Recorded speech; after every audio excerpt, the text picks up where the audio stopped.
was it bonsam nim sane bra wono 8 ya enti tamfo no woni time and abekan Edisem chapter 13 so a aboa na honom na no waka ne ho asem no Bible na kire se bonsam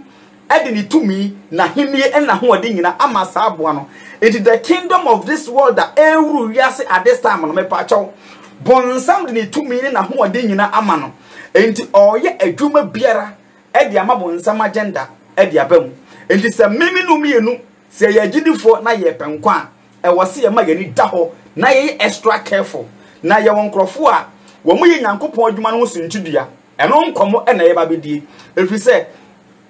oyefo ebe ye wo a ana abontinsu ni be ye wo a na efie nipa enim ho bi ye won krofo bi a wo mu ye Nyankopon krofo eno mbuapa edi Nyankopon adwuma na to ho so e ma ye mu pataku se de Matthew 7 verse 15 ka no Yesu se mo hwa mo ye wo adifo atrofo no ho na wona mo nyanten ngma mu na eba mo nten but wo mu de o mo ye pataku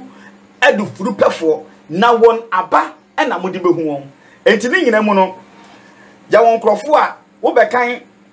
Hezekiah 34 o se ya wo ahefo pone a wo mu eye o mu se o mu ye Yesu ahefo wo mu ye o mu so mu ye asofo but o mu ye ahefo pone a wo mu ese Nyankopon nyankuo ntu bekan Jeremiah 23 verse 1 na wo se ahefo pone a wo se mu nyankuo eba wo mu hwete no wo mu enue enti ya won krofo bi a wo mu eye asofo a wo mu ye atrofo yes enu tu bekan Malachi chapter 2 verse number 7 na wo senke wo sofo wano kura nimde na ye pe Nyankopon bra efiri wonum vise Nyankopon bofo no nanso ye wo asofo bi a wo mu afiri kwan no ho amane enti wo asofo pii a wo mu su no wo ban no wo mu digu Nyankopon adwuma no animu ase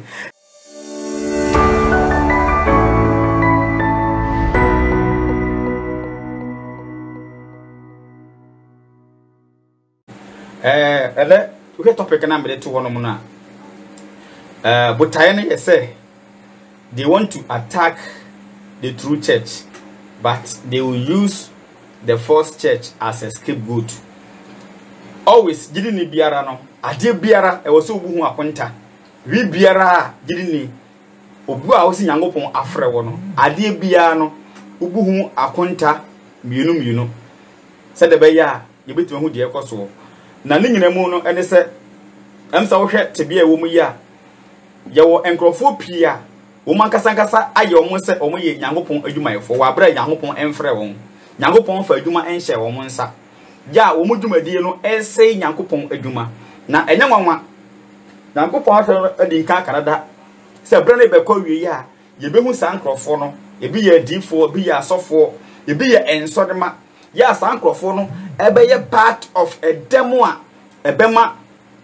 ebinum enye Nyankopon adwuma no eho asem aka etu beka Romans 2 verse number 24 wose munti wose Nyankopon din ewo amanamemu na ade ba ko ne se ewiase ehye ase ta Nyankopon yawe no ene na asafo Nyankopon do ba mesi ye no ene na asafo no enye nne ewiase eta Yesu no enye nne etiya fanhye etirimu se the kingdom of this world eta Yesu asafo dia ene na bonsam enya Yesu asafo no kwa the moment a bonsam bepe se obemeki loss edietie Nyankopon asafo no on say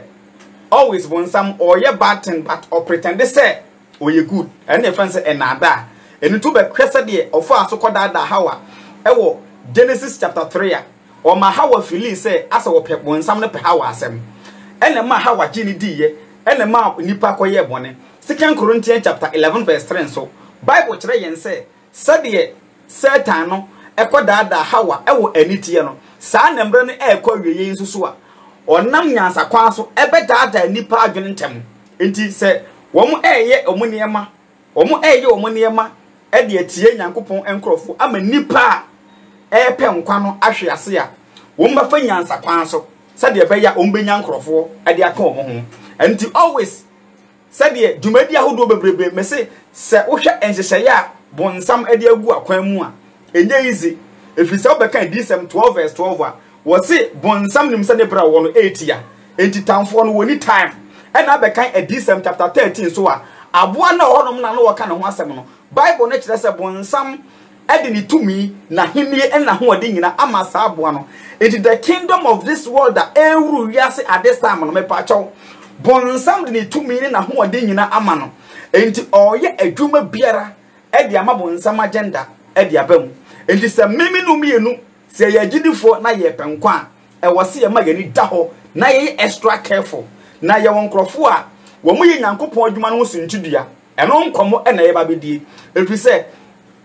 oyefo ebe ye wo a ana abontinsu ni be ye wo a na efie nipa enim ho bi ye wonkrofo bi a wo mu ye nyankopon nkrofo eno mbuapa edi nyankopon adwuma na to ho so o ba ye mo pataku se de Matthew 7 verse 15 ne ka no Yesu se mo hwa mo ye wo adifo atrofo no ho na wona mo nyanten ma mu ena eba mo nten but wo mu de o mo ye pataku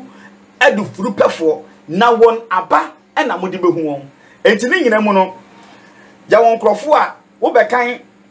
Hezekiah 34 o se ya wo ahefo bone a wo mu eye o mu se o mo ye Yesu ahefo wo mo ye o mo so mo ye asofo but o mo ye ahefo bone a wo mu ese nyankopon nyankuo ntu bekan Jeremiah 23 verse 1 na wo se ahefo bone a wo se nyankuo eba wo mo hwete no wo mu enue enti ya won krofo bi a wo mu eye asofo a wo mu ye atrofo yes enu tu bekan Malachi chapter 2 verse number 7 wo se wo sofo wa no kro nimde na ye pe nyankopon bra efiri wonum vise nyankopon bofo no nanso ye wo asofo bi a wo mo afiri kwan no ho amane enti wo asofo pii a wo mo su no wo ban no wo mo digu nyankopon adwuma no animu ase enti se the kingdom of this world epese ehihye mbra edi tie nyankopon asafo a eye sankrofo we da bema adwuma no aye simple ye tie ne ye pa efiri se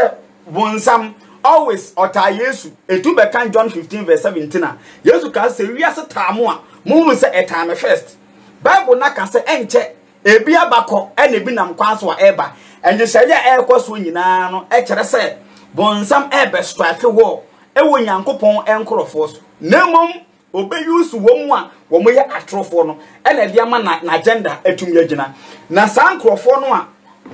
wo ma ye omu se omu ya asofo wo mu ya difo wo mu ya asodema me pato meka atrofo na menka asofo nkwa na menka difo nkwa ya wo Kristofo atrofo nso ho osum nyame nso wo mpena osum nyame nso wensa osum nyame nso ya azan osum nyame nso ye kronfo ne kron no a wo bo no enwe so kwa kobu obi dan akowuram akoyi na ade nemum adwuma na wo je no as adwuma wo ye no wo be owi ade wo mu wo ye doctor wo ebinum ehia wo mu ne nyina no eye krono kwa so ya wo eniema pi dressing basa mu ti se bonsam ebe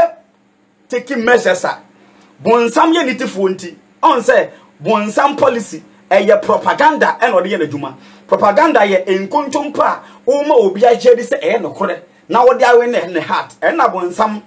e de run the kingdom ti se bonsam pese or strike war e wo nyankopon asafo so a eye edifo atrofo asofo atrofo nyamesonfo atrofo no na be masa agenda we abam ebi so hwa nei de asofo bi etimi yo e wo TV ni radio so de edifo bi etumi yo a ma adwuma no bonsam peso wa yo no eye very simple tie ni yepa eye very simple na 2 TV program na onse nansan justice anan ekasa ye wuti musa ne kasa wo kasa no o kasa akwa se enye edifu atrofo nkwa no mu strike war mo so wuti mu se eye war on the church itself but omu ba be use edifu atrofo asofo atrofo ene dia scapegoat tie nie pa entu bo se akwa se ade we ya eye no eye edifu atrofo na ebu amanfo faso no nanso na omu de enhye a e ba betie nyankopon krofo e ba betie anokwafo no so e de asem bi but they will use atrofo no de no ene dia scapegoat akwa de se otrofo bi epese obi ato mobile phone e de ama nkrofo mienu na mobile phone na o de ama nkrofo mienu no wonu oto ade no wonu no ho ese woto ade no ene opese wo saage na ade enti opese wo saage na ade no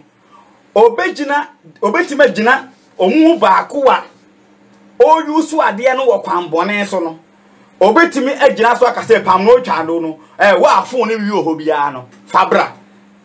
miwa no ebi opese wo chi obi ade but oyusu de ono ade di bone no ade scapegoat ade abihye ne mbra nti sana the kingdom of this world no omu enhye no etie Into share programmer, air course radio so, Elwana Oyaba, Miss Mo evidence, Elwana Oyaba. They say a war on the church. Tini, but they will use a true funny woman and the scapegoat. And two bones say a bit of a pensono. Attack and conquer as of what from Kwau. About the church in general. And two bones a Cassadi Bonoma. Not about the bomb say, I said, oh, cross or crown, a waste of time. We just say a waste of time. Just a man how I saw them. Hebrews chapter 10, verse number 25. Or Simunya Munshia Muda said the binum a giant nemono. Yedu to your hopeful. A brother who said a dano airbank. A brand quarry. Always a nipper here football. A nipper here say, Baby, and go pass them always. Who becan Hebrew 3 verse 13. Bible net and said, Yendu to your home for that be a pudding, said the Baya Bonenada, imprim Yakoma. But a no say Obi a person or attack on said, I've run when we say, I dear back where man, the Jumano or yano, the Jumana or yano, a yes simple Edeman say, or Becassa, Ediatin and Mupojumana said, Ubon say, or the Asofua, Trofua, a boom crofo, a diffua trofa, a bunipa, Yamason for Atrofa, a di bonano, and now common sense family, I've run when we say, one agina woman you muscle. Edi sorry Nansu in all no bomu say common sense family no enye atro from kwa no attack or attack in general but obey use atro for no edi scapegoat enu bi ena bonsam e use because said the Moshe ne Abraham but Moshe ne the common sense for no wo mama nipa nyina no ehuru say wo mo de bonsam adwuma ena wo mo eyo no but ade ba ko a e ba se me busa ye nyina ena nwumre ne say we Yankopɔn adwuma no musuntudia anaso Yankopɔn adwuma no ne boafo tie ne ye pa tie ne ye we Yankopɔn adwuma no ho suntudia efrise Matthew chapter 18 verse 7 Jesus suntudia nti ewiase no ye tie ne ye pa na wo kan se etwa se suntudia no eba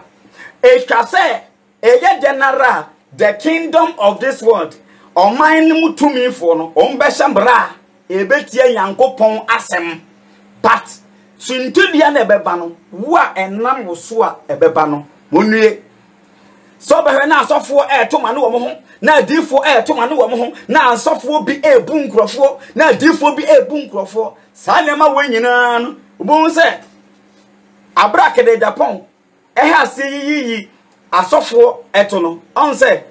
enipa na ewo oman mu no bi epo kasa yentoto enso ni bi mu because of atrufo ne woman. But Matthew chapter 16 verse 16 going asafo Yesu kanse wo dis one mo say upon this rock I will build my church na sa Yesu asafo no asamado apro ntimi ntwinye de bai emfa so Yesu asafo dis one mo no enya asore ya azan o enya asore ya akronfo enya asore ya udifo enya asore ya azanfo nemum eya wona esom Nyankopɔn e wo kronkroyem Yesu asafo dis one mo no na asafo ne botaye eye danko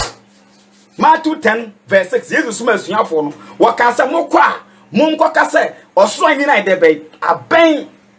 osoro nyina ben ansa na wo se beka se omo ensa yade na omunya na awufuo na che se the kingdom of God no eye first ansa na no wati ayaresa bi wo no mo a ayadwuma ti Matthew 6:3 no was mo hwe Nyankopɔn kingdom and the righteousness first na de hia no wo de aka ho but bonsam so said ya DSM 2 verse 9 and 3 verse 9 can say ya won krofo bi a won firi Satan sia dem ba san krofo ne ya omo se omo Nyankopɔn krofo san krofo ne firi Satan sia dem no omo ya omo se omo Nyankopɔn krofo omo ye akristofo omo di Nyankopɔn asemachi but Bible say omo ye liars sa atrofo no womu na ese Nyankopɔn adwuma no womu na Matthew 24 verse 24 Yesu ka ho asem se ai na adafo pi bedai ebe sore o ka Matthew 24 verse 5 woti mu hwe ye na obi a na adawo obi ni obi ase obi a hu le so oye osofo oye obi a hu le se waye wadanfo oye obi enu nti na Bible no ka Jeremiah 17 verse 5 se eno men ka de ode ne ho to no yonko nipa so nti botan ne se aye general suntudia ne de ebeba enen na mbotaye embrane de they will still make laws at a betia the true church of Otumfo Yahweh yes na ebra no eboba With the Bible na Canada, ebi esi pen, ebi nam kwan so eba. Just who say the kingdom of this world, no, I know Yesu, and I know Yesu chidi for. It took a D7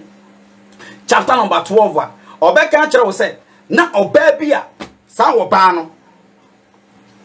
Ofra ohia ya ensonoma dumienu eboniti na sa oba no na awo aka no.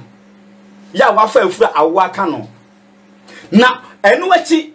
osan hu say ochiase bia wo etire nson ene emendu ebepe sa oba no na pe no bepe oba no because of the onyem no say owo a wa amene ne ba no na no kwasem nie adisam no kire yen say oba no abofra na oba na nyem no na onyem de odidade poma ebenye ne amanaman na nyankopon tumi ne bambo nti ochiase na ntimi amen abofra no dabi entenam say obonsem ntimi amara abofra nti or strike war ewo oba no ene na chidifo yes oba no eye nyankopon man ye benya botere ne akom into details why owo no eye bonsam a open nyankopon asafo asay no always but nyankopon asafo no Yesu efri asafo nim eba be ye nyankopon adwuma ansa na okọ nyankopon nchen enu nti ena ohu ne se oba onyem Yesu. Yes, nti always oba edisem oba Bible ni mu a 2 Corinthians chapter 11 verse 2 Paul can say ninku a wo twe no o twe ninkunu ewa urade mu say oba efin kan no ekoma Kristo. Matthew chapter 9 verse 14 Yesu say wo ye ayefro kunu enti nyankopon asafo represent oba. That is oba nso a oye pure enye oba jamanfo eye oba a wo ye kronkron holy. Yesu ayefro no oye holy oye kronkron. May kase sintibienti ewiase nie if you are part of one more womunti ye be strike war ewo Yesu adwuma so ne dia ene edue because Matthew 18 verse 7 say sintibia ne dia beba but wa enam wo so a sintibia ne beba no due. Yes bonsam dia wo be se ne mbra etie nyankopon adwuma na wo a wo be ye part of atro jinini atro kristoni atro sofo atro difo ya wonti bonsam be gina so ahyembra atia Yesu no due ye ka so be Yesu nti dia de omma nyankopon etim asemmam Yesu ka asem bi kire Peter na menkan bonsam ani abre enunti ana all strike war ewo the church of Yeshua HaMashiach. The church no a ogina oma oba oye oba kronkron oba na fin kan no tu be ka Ephesians 5:27 a wo se nyankopon asafo no wo de asiwo ewo animonyam a edam anase kan bi anim ti sawo so ye Yesu atidi ni na wo twempena be paachaw wo Yesu ntubia wo Yesu adwuma mu sawo ye osafo na wo dwemma no bokro no ya azan ya sisie na wo bobrensen fata eyesika ni bra wo Yesu ntubia ewo nyankopon adwuma mu tie ni ye pa wo Yesu ntubia ewo nyankopon adwuma mu. If we say nyankopon adwuma odi si wono no 1 Timothy chapter 3 verse 1 Tito 1 verse 5 actually say before obetumi aye leader no your qualification ya e wo say wutumi e qualify e wo mu nye jamanfo bi a wasemesofo kronfo bi a wasemi nyankopon nipa azan bi a wasemi nyankopon difo Debi empo Abraham Moses wo be kan Numbers chapter 11 verse 14 going Moses epe nyankopon chewo say Israel leadership na wo ye no ebro ne so enti nyankopon amano eboafo amwana adwuma ne mu a ene Moses say on fa Israel for ni nkobio na che say Moses ehia aboafo be pesa me me ka asem bi chewo say nyankopon adwuma no be kan 1 Corinthians chapter 3 verse 9 to 10 wo say ye nyankopon adwuma ne boafo the moment Obedia wo be ye wa adwene say wo be ye asempakani na wo be ka nsem na onim say wo be ka nsem pa wie akwa ya azan echiwade nyem nsem fata wosum ase the best way ni say dai ensan kan nyankopon adwuma no ne ko wiase ne ko bra bone e ba sa Obedia gya nyamesom e di bone wo wiase ya Obedia bone no Yesu nya ho anim guase dabi tina Matthew 12 verse 33 no o se ye madua ne nyedua pa na enso abapa anase medua ne dua bone na so ababone Obi asoma wo say obi ni beti asore. Woni mu say wontimi nye Nyankopon dwuma. Wo ya azan, kone koya azan wo wiase, na eche wa ya che so ya azan. Kronfo bia no de Yesu di abata no ho, be say Yesu adwuma. Mo ye part of suntudua e wo Nyankopon adwuma mu. Munti na aban no ba be hyemra bi abetia the Church of Christ. Me say etwa say Bonsam enam the kingdom of this world so hyemra tie Nyankopon adwuma. But wa ubeye ye do be scapegoat and na wunti emra ne beba abetia nyamesom no. Wo problem. Wo yesuntudua e wo Yesu asafo mu. Ede is so be hu akonfo mi enso mu okon. But e simple. So be hu asofo, adifo. E simple say wo be hu obi of Nyankopon tuma ani na wo to na mo kan sema e gu Nyankopon fi. The moment abeka say wo ye o Kristo ni no. O Kristo ni no. Fa so trimu say the moment as attack no e wo ho no, you are not of yourself. Yes, oh no ho. Teme na meteme ho. What de wo ho a, wo de ho e wo time why wa say wo Nyankopon adwuma. When you work with obey police adwuma, won't even kasa wo na wo de ho e wo police mu, wa abela wo sha commander ase. One person police mu da be do so a, just stop police adwuma no. Jare. Sana Yesu aka Matthew 12:3 wose ye madua ne nyadua pa na nso abapa anase ne kire se eye wo choice so wontimi ye Yesu adwuma me pato Yesu won fa nya homanto obi na se chinchina abrawo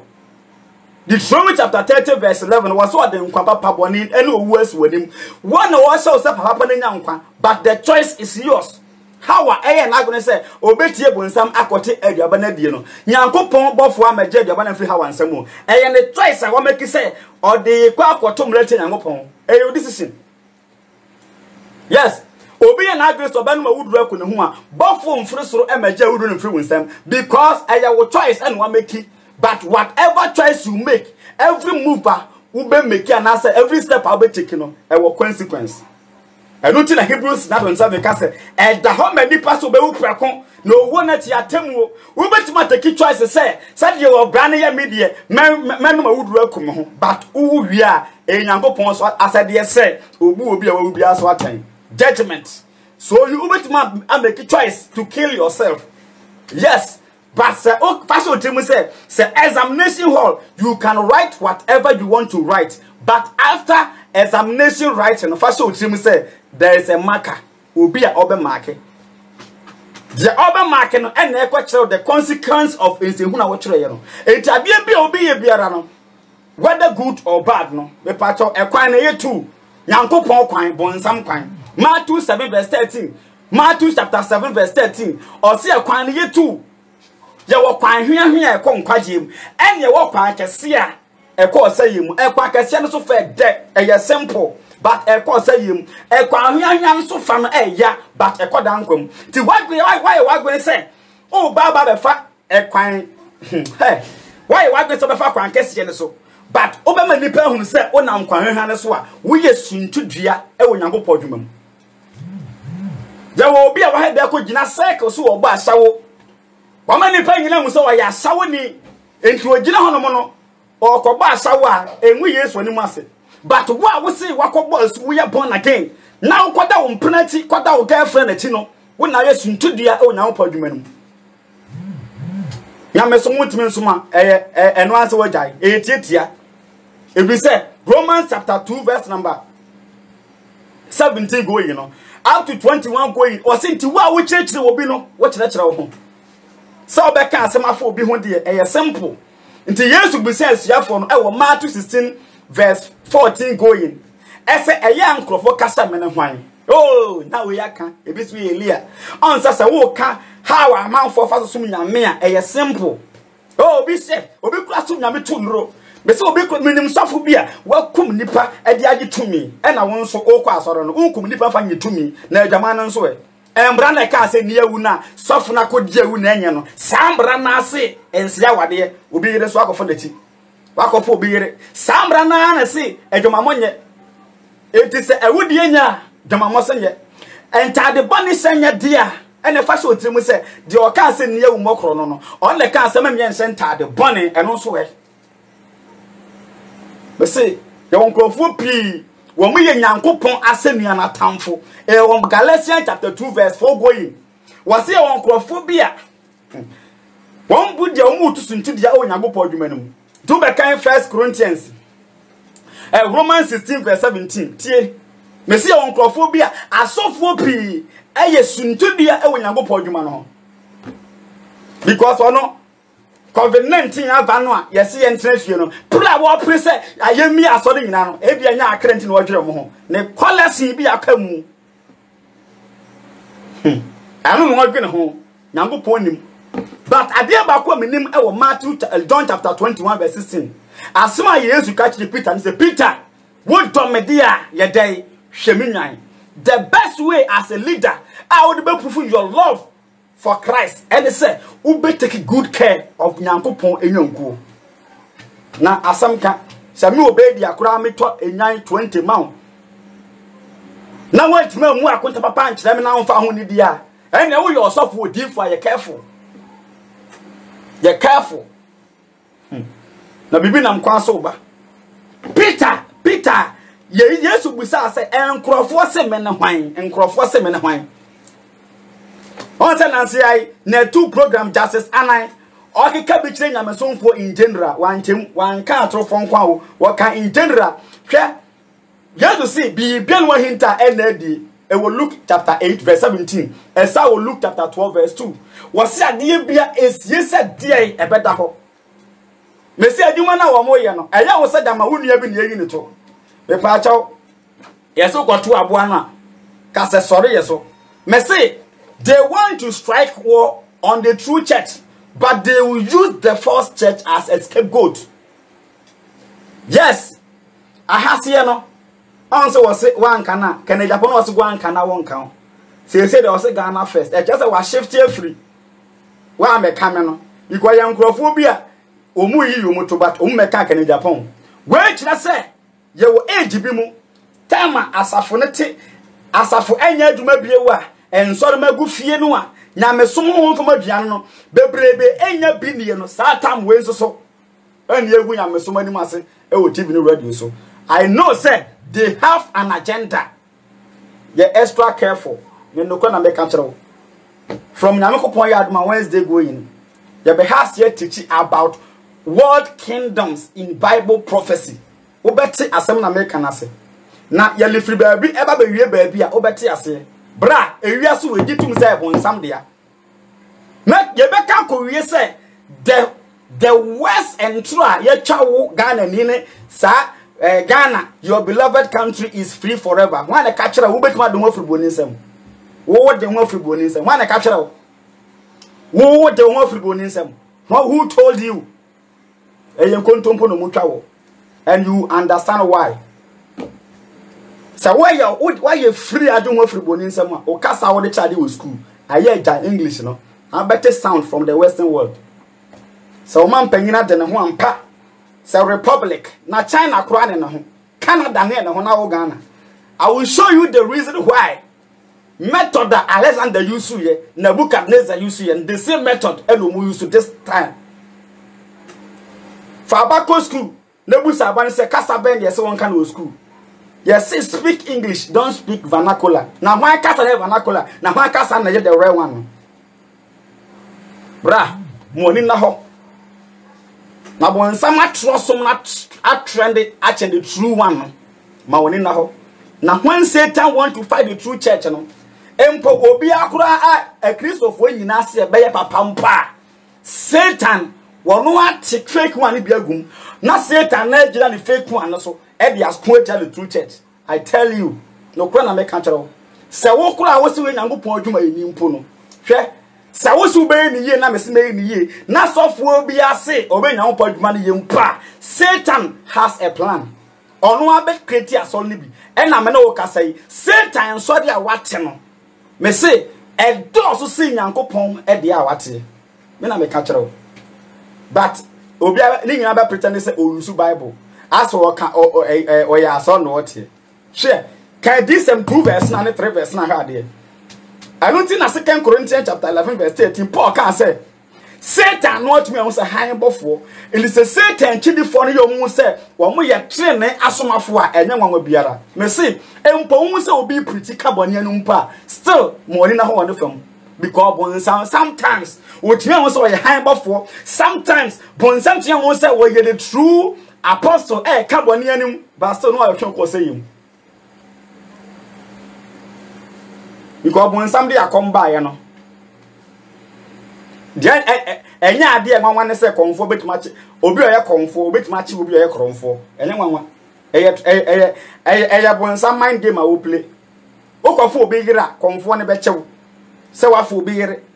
no aka che se bosom ne mpe ba bosom na won pe no so bosom so ya bonsam adwuma yes sometimes oye no se oye han mu adwuma but na yesu madwuma eno ti obi tim ko wiya de ne aboni dua no wawu asif se bonsam tumi no empe kro no but ono na me nipa bokro no why nti bosom kro no a wo so akwa di obi yire nti ompe no the same bosom kro betima man forget or the forget or the mass of akoye dey enya na akoye bonsam play mind game ma wani na ho me say we yo kristoni where your software for and now you they want to fight the true church, but they will use the fake and the false churches as a scapegoat. Yes. My sister, a Christopher in a cry, cron no. Bonsam no church and solid diana, umbedin quasiasem, not one sumagina, Nediana didn't quasiasem so, at the assembly, let's say, wow, we are no coffee. Yes, ABS event. Ya can Daniel chapter 6 no Nebuchadnezzar oye honi this dura as no he commanded every person say will be bow down ewo ne bosom nanim ewo mu say na Nebuchadnezzar sometimes upper Daniel asem but this kind of law was handed na etia Shadrach Meshach Abednego and the God of Israel na etia no ma woni na ho na mani na ho nti wo Nyankopon adwuma de boafo anase wunti Romans 2:24 ye say Nyankopon di ewa amanamem etubo say demon na omu yi asofo ato no many people will pop in beba inside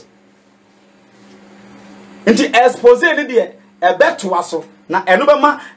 bonsam war na oba be strike against the true church no I simple because the people of this nation ombo na be request say yemfa sanhye no enya adwuma na ama bonsam agenda abam me pa chaw bonsam oye obi na adwene mu do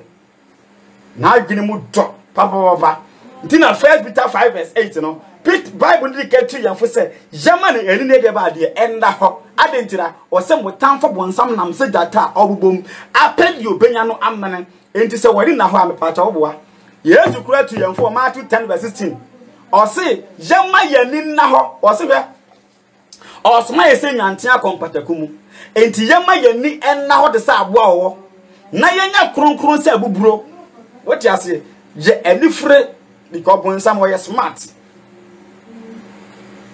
bonsam we smart and this ye do world kingdom the entire person me could deep e word this am say before obeti the book of Revelation na aseno I just say ye din kan asase because this chapter 17 or say ye wo Babylon the Great oye adwuma ene but before obeti Babylon the Great aseno I just say din kan do call Babylon din kan ba first no say what Babylon first na say enya Babylon na waka ho asem no de what Daniel and Nebuchadnezzar found there no me pa chaw and the true origin of Babylon worship there be a Babylon Nimrod found here in the city of Sinai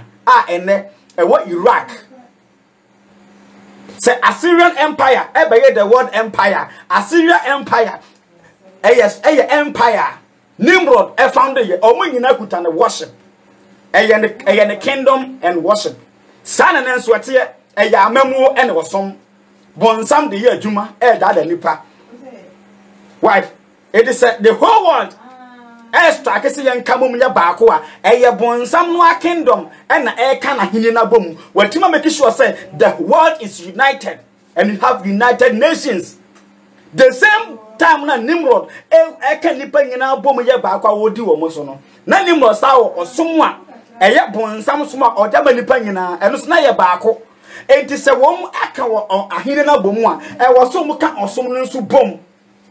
enti yenya one world nation a ye benya one world religion a eno nso omo fight for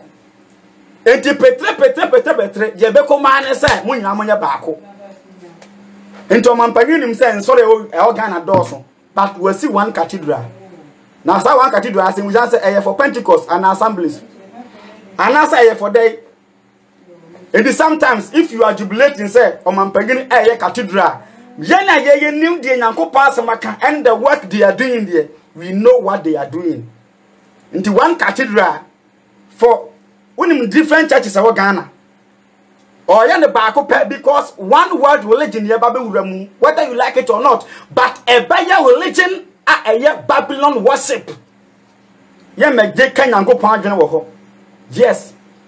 e Bayer de bema wasai abobra e fata bonsam na bon atemudam Nyankopon atamu edu akoto osayim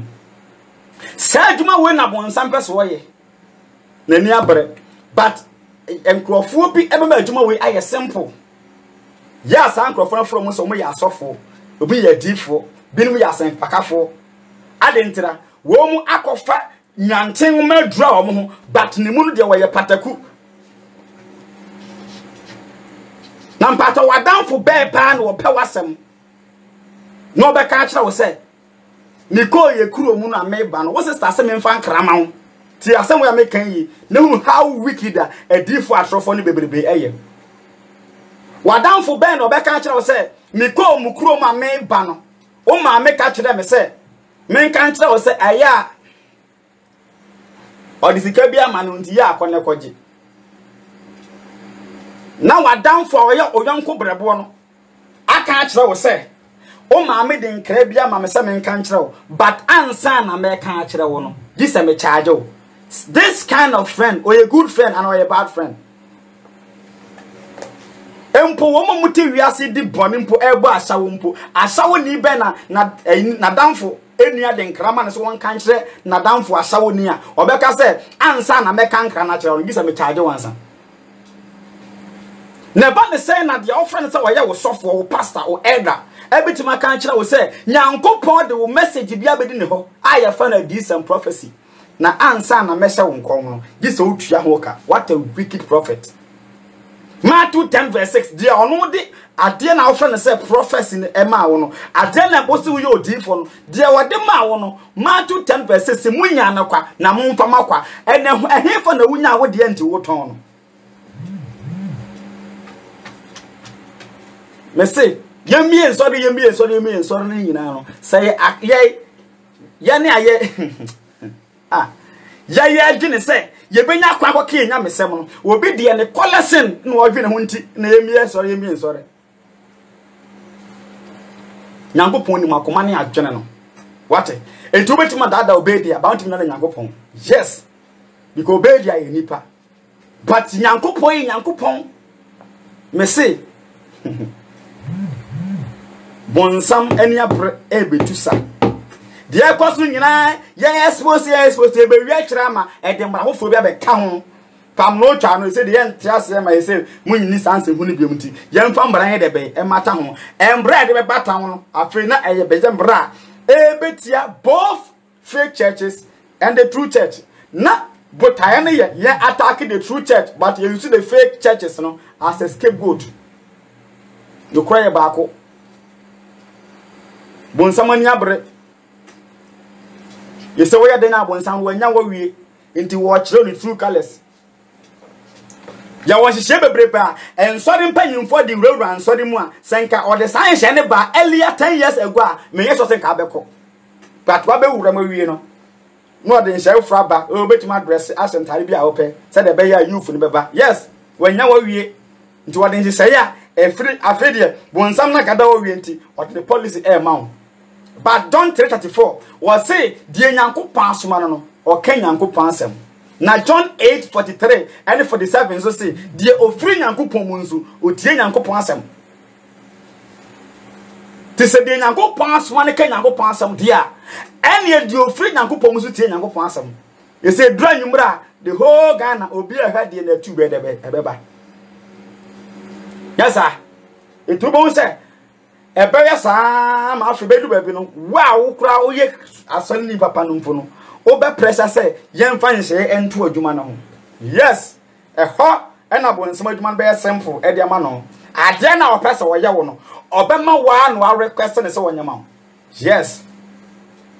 Because Edisem chapter 17 no oba no a ogina ma the true church no na Satan no pe no ache no. But Edisem 12 verse 17 or say oba ne hu say wanya abofra no afedie otu oba na sefo nkaye a odi Nyankopon asem so no otu om so sa endisabon sam be sembra e dia fa asore ho a on sembra because of say what the azan sorry and yes or shambra tia azan sorry there be bonsam on work enfentia on one kingdom da and I used to come asem no e wo Matthew 12 verse 22-27 Jesus says Satan to Satan there na Satan and nobody papa mu etu say Satan to atro asori mu a or to atro asori mu as long as no cross sorry no the atro asori no I scapegoat no the atro no cross sorry mu. Yes. Or be sambra bia obe yusu atrosoro e de asambra bi e de atia wo nokoresom. Yes, tina me say we yesu ntudia e wo Yesu adwuma mu because we be kind Numbers chapter 11 verse 14 going na Moses e kan say wo pe obi amana boa na adwuma ni mu no Nyankopon ka kire Moses say won pe nkrofo a wo ye Israel fo mpanyumfo a wo mu kuta good qualities eboa ese ni monyam ompa obi a enema wa ne ho no eye quality wonye sika nibre sana Acts chapter 6 verse 3 going abra na omu penkrofo bi dia da Nyankopon adwuma no wo mu kan se yempa nipa wo wodi mpa na nkronkron asa wo ma ana di obi a wa kiti mpa ni bia cross me leader. 1 Timothy chapter 3 verse 1 no me pa cha o se Nyankopon nipa enisi enya ho asem ka as a leader empo unye leader mpo na oye ogini ni mpo a Bible ne say Psalm 119 verse 9 o se ede na abranche de bete wona kwan ho eni se obeka ho so se bi Nyankopon asem de be etie o na so for we akotu aduro na nyame fro wa force akom na abe ya ni tan kotu aduro mfa nkoye komfo ade se akotu aduro na mfa nkonkoye akom adwuma but o kwaje bunsam tumi but o pese nipa hu se we Nyankopon adwuma ani ene ebia na course e wo Acts 8 verse 9 going no ebia na course e wo Acts 13 verse 6 going Samaria ni D4 trofo no ya ye friend Simon no na ode akom to me ene nsuma to me na ye adwuma de but na oma enipa wo kromo hu se ofri Nyankopon ye de bi si danie. There is nothing new ade bi ekoso ne bia na bia si dida ade bi ekoso ne bia e bia si dada ma wani na ho na mani na ho nti Matthew 16 verse 15 going yes busa sen krofo kasa mena ho ano na eye simple say ama asuafo ne be kasa obi se ye Elia ebi se wo ye difo ne ba ko ebi kura se wo ye Yohanes boni a ye kunu no wasa aba ena Yesu se na mo nso mene hwan no ha edin tirie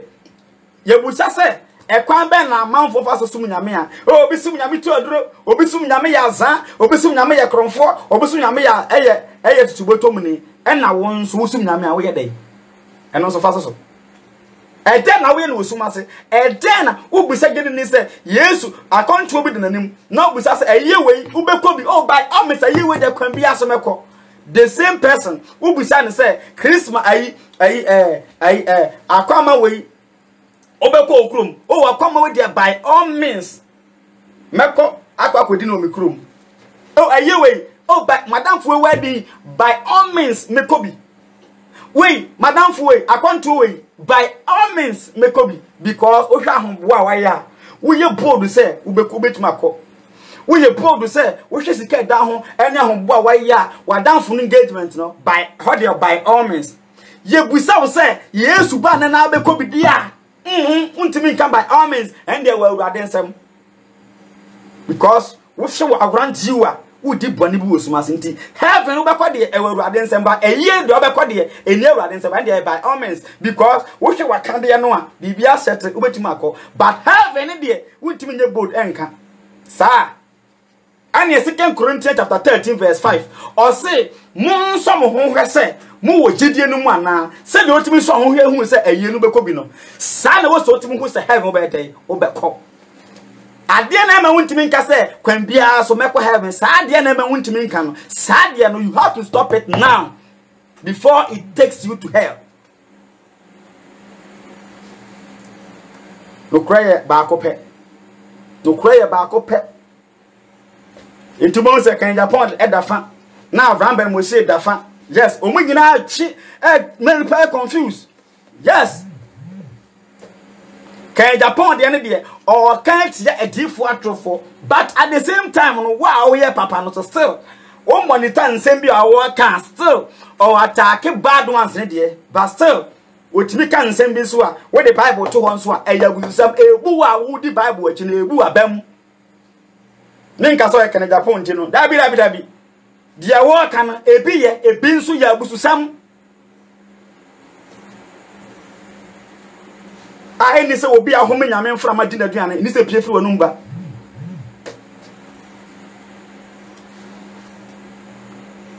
dia oya asande enye ba fa so otrim se so long as your original currency no fa so otrim se you fake wo ho sa na se you fake wo ho nti your original wo ho to because of original nti na wo kasa etia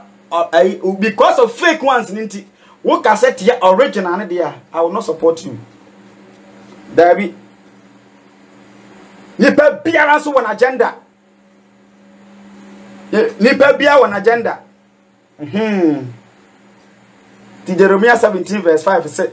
wa domedi o na won to ne jonko nipa so me so far as I nipa no me nyi nipa bi ani yes me nyi nipa bi ani e wo wi ase san nyam kwa asema ka kire mtini se me nyi nipa bi adi why amen ka asem bi nkire do nipa apartment trust nipa tinele ontina obi timi nya broken heart obi ko ware onya nware awale na amaso nti onya broken heart enti e ba asan se ore ne ho to nipa so meye teaching bi etuye nyina yefo se e wo so hwa hu ye wo nipa ho so de sa adwene wo 2-3 ma punya de pen broken heart da because only unim se nipa bia ye nipa obetuma ka kire se meboa bibi ehia obi aka kire me the same person wo kwa nta wo kan wo house wa kire no so a na bo afu yes mood bia nipa bi wo mbia no ene ne kasa the extra careful morning na ho yes na Adam a ye ohunu Hawa no o kan say me honam huna ne me dompe budompe no the same Adam and o kan say oba na wode ne bre me no wonu adada me amakoti aduaba no na ke say Satan ne de wo modu Nyankopon bu afu no nti hono de oba na ne musuo but time a o tena ne hunu say Hawa gina ne nchane de na oye ne honam ne dompe budompe sa ne nipa biate it depending mood a onipa ne wo mu na be kire Hawa obeyama wo nti wuti so pa wo gitu se wuti so ba wadanfo pa ope wasem no onfan ye woda dabi o de be ye kwana se yekudu keke nemu ada onu benya asem no ada no be titia ma se ada na niema onum dada wo hu bia no be kan kire wo because we nipa yes anete normal kunu se nipa ye nipa na na akufa do ye nipa onti nana ku fa do nwene wo gana ne hu enche na yere onwene wo gana ne hu emfa nche ne ma fa se otrim se di obetuma na wo hyo nya odadwe nya ne dadwene okoda onwene ga sa da wo adwen ya wo so odwen ya ho no onwene ya ho sa ma ha ma peso ba nyina no no kura ba ko wo mu ne se nya ga na donti no peso ba o woni personal interest obi a woni personal interest enye sa anta besom ga na nkan to kwakon o besom obi ne yeso ma ho som na nkan so how but o woni interest but obeka kire wo so wo pe waboa wo sa na default phone so ni interest ne wo pe osika but oboa pa na ho se fa wo ha ba na men so wo ma wo ba nge sa o ha no fa makwa o do ha wo ba be sika bitu ato ti nipa bia ye nipa never trust anyone nti sam 118 verse 8 was say a yes ye chire urade esin say yade ebeto ehemfo so ananipa bia so into one say NVP ni bi e kanfo na kufu adopa already TV so a e wode ono wanya free ono wanya ntira umu say NDC ni bi e kanfo mahama pa e ye de ono wanya ntira sanke ye che ne ama no a ka bete sounds sana hu se sofo anketo bi etata sofo bi akira ebe do nya firi ne ho ntira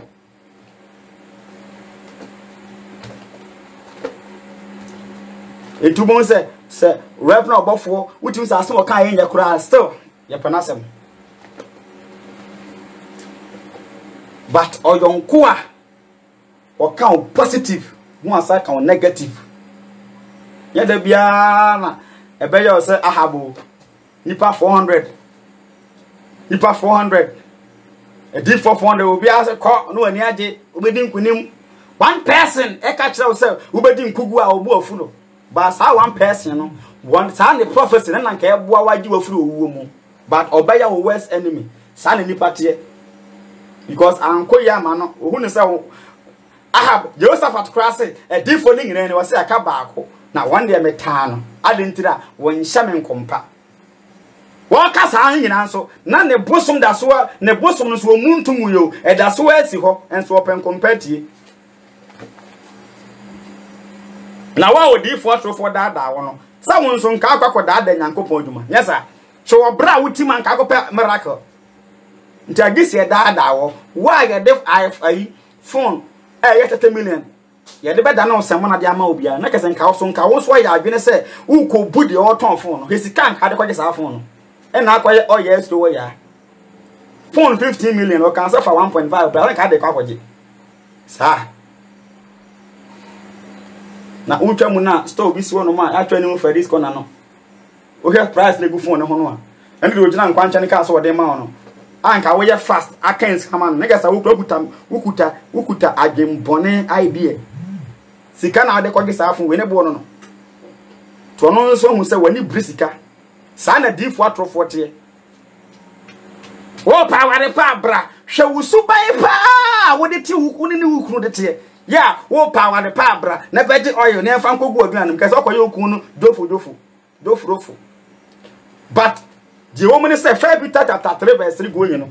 Was it your bar bra who was it? Egma who kunu said the efficient fight on 2 can decide the Sarah, eti Abraham friend or Urano. Yes, where there be. Who ka ba ko no aka me ensa o de o the way ko power le pa ni kru de awale na nkoye kra se do ne bete no na ne nye ho kra wo wa ne nye ho no na ne nye ho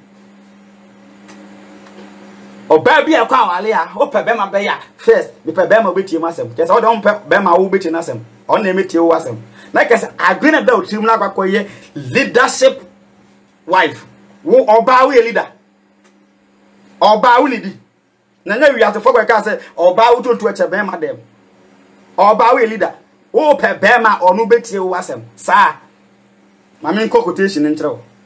wo de benya abotre atufo wa radio mu say hwe wo pe be ma onu betie wo asem sa na dem pe be ma wo betie na asem e bia nka o kan say me pe be ma me betie na asem dia wo tie na asem a onu so be dey e betie wo asem. I mean, quote quotation into the wife. February chapter 3. Yeah, we will deep for Mr. Kennedy Japan. A human now, Monsieur be on the magic crying and so when I saw for the actual manson. Messing Yamil Faso a year so for Pito. Because being Makunyanko Paul Jumani Masia was almost on made a bay, a gua CB. Oh, so there would see Umbra once so per bem on which he was some. Think I'll call oil, or think up a oil and cardi good and manaka. Unya tiana, Lura, yes, Braha, Uncle Diso. Mpaba open no. El Bible. There you, Yanko Passam in the 1 Corinthians chapter 11 verse 3, or so a baby within the Bema. Yanko Pono Muton, Genesis chapter 3, verse 15-16, or say, or catch the how I say, who could the bed do so? What the old cock and Tina did for the Pumono. The Kawuta asked me, said, Crom for Obia this semana. e de phone beda no se mona bia na won so kuta krono adwene sika nibra adwene hwe phone na wo ye wo te pese odi 2.5 kwaje phone 64 million o ma se asna ma 3.8 pe akra kan was ma 50 Ghana kan ma phone we no 4 point something asem do ya be no enye e dem fa ka phone enye o wie no ma mabu no wo kopu bi abu no obubu ma wora be ho ato mo like say o 4.3 no is all the abeki so na da ko dwale dene kwa de omo de semna ne ma sa na no ma sa obi asa bezan asa beje semna na fro nsem os oye ohun se oye adwen bone wo tiri ti won fata semna na fro asa de ko dwale kura kan why enipa mpa no kore Yesu free so ba fo abone be pa no ye enipa nti ebesi ne nipa mpese ye be ye Yesu apede ba dia awra ho ne se nipa bi aso ba so ye hu ne se wo Kristo ni onye odifo na akotu adura fa kwaye konfo e pastor oba kwaye aduro but on ka so de kwaye konfo duma akwebese sofo bi akotu aduro dai na me aduma but untimi ntu aduma wutu adura de ye bo nsoma aduma di wo na hu so ye sofo bato ye konfo wo na hu ye ntu aduro fa na me aduma ye tu aduro de ye bo nsoma aduma Amin ko twintrɛ First Peter 3 o ma na mo de e pebe mo betie masem o de mo problem a wo betie nasem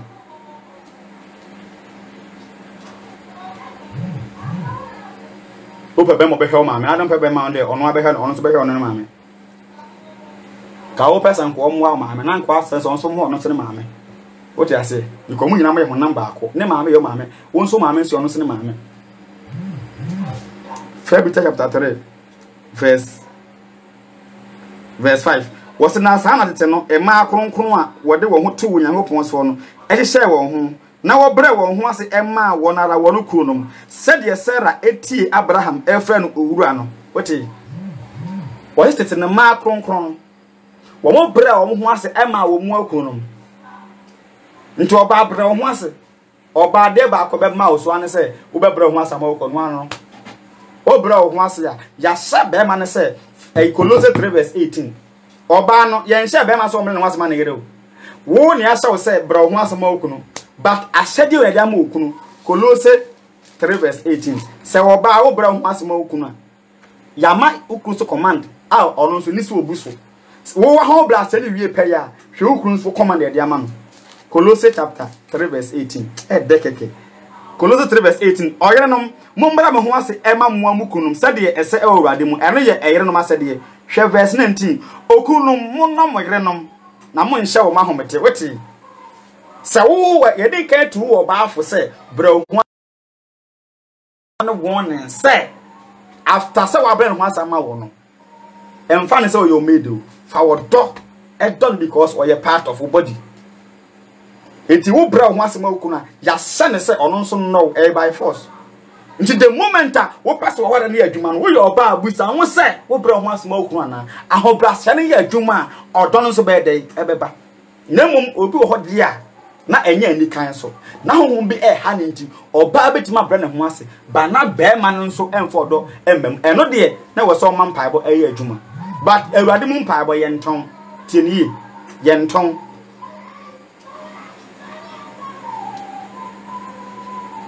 mese e kon kese de e Christopher me kan Christopher me nka wa okura Bible ko tran so dem obi kura Bible ko tran so dem na se ompana o hyewi o twaloto o tunyin sengu o bakro no o yaza se nipa wo nyanya mesomni nya no na me ka Kristo ni a na nya me nka Kristo ni se wo kura Bible so tran so dem da bre na me o musician bebrebe o no ma me hu so ma yewi asefo me hu so mo ye wiasefo because onyom nsakara nipa nfa nko ba bia kane obi kura na ewro akọ obi kura ewro akọ na fane se obi kura ewro akọ na opanyum bi akyeche ne wore ebi kura hu ne se wiase kura pa no wiase nan ne yie hu ne se oso bibia mu a enye yie ohwe bibia enye yie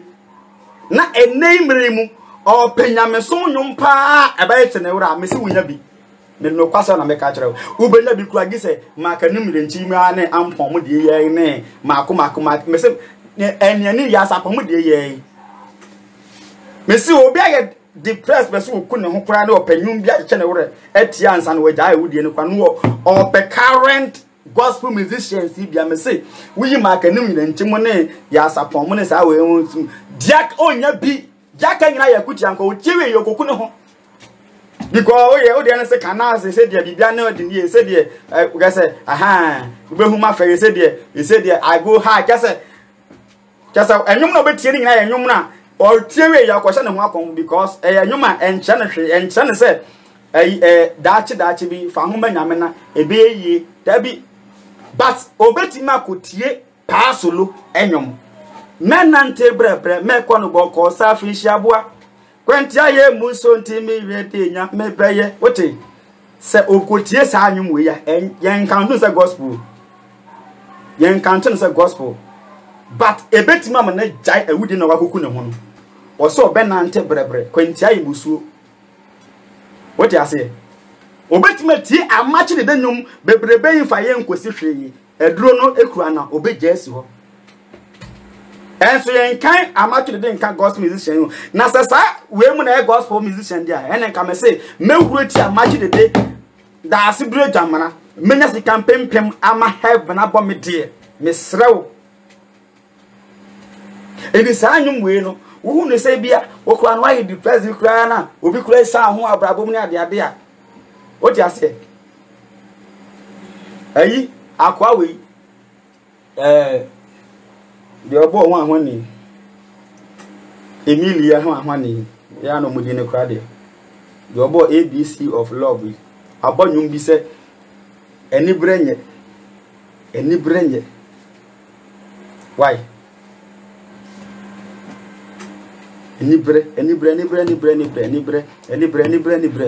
edibri nyo kra anye bia kra no obenya futu afiri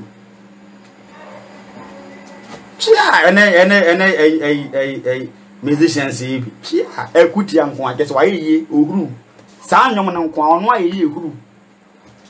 waye ohuru ti se de ya sapo ayi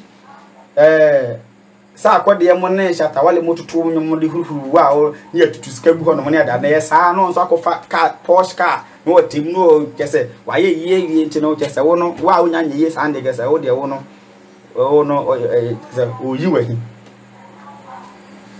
nanso be kan 1 Corinthians 15 verse 19 na o se asetan mu nko an ye okizo wonder so de an ka ye mobo yesu oba wiase at that time na enika o wiase ba ade na editu kwan na ye ponko anafunu mu donkey how many times na hu say yesu tina donkey so empo eye time na okọ Jerusalem enumpo eye because of Zechariah chapter 9 verse 9 enkom sa ya hwe se okọ a oso otena afurumu ba so enumpo ne ma na kwetena so but enenya me so me kesa wonto car wonya driver na wonto afibia so na wonya latest car eye new registered ka kesa don kanya me so mfo ho na 1 Timothy chapter 6 verse 6 nya me so mpa agudwo eye adenya kese nyankopon ye wadom na otumi nya saa nema ne bi e wote ne kwan so enye bone de nyamom no fa so otim sensate anya penti enkasa wanya ne nti wunua ne nya bi nti ono yore bone fu nti da bi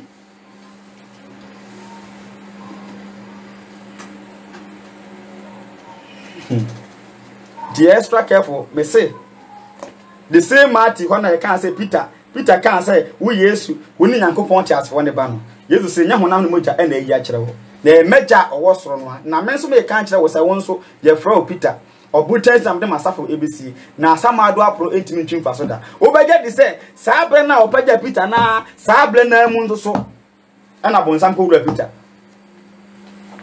Yesu ka kire Peter eden na bonsam ko wura no kan Matthew 16 verse 20 go nyina up to 22 hono Yesu ka kire snafo ansa me ko Jerusalem na me nkonko wuwa ti aso Peter kan Peter say oh da e wo da man ma so da Yesu kan say wo see free me so ko Satan we Yesu ntudi amame adentra efisa wo nwene Nyankopon de na emum no enipa de na wo dwene na kase obi a o Yesu ntudi ama Yesu bia no eye obi a anwene Nyankopon de na emum odwe enipa de bra Yesu nchen na abekọ abrochire Yesu bose bra Yesu nkyɛn obekɔ America na unim gay fo go America ada kɔ America gase nyame hira ye wode Nyankopɔn bi ekwan ma no for ebia obibi nti obi ekwan bia ma no but emfa America so obi bo say wokɔ hɔ anu anya nhira woton because obi wɔ America wodi bɔne sine obi a bɔne nkom na nyanya hɔ ne firi ba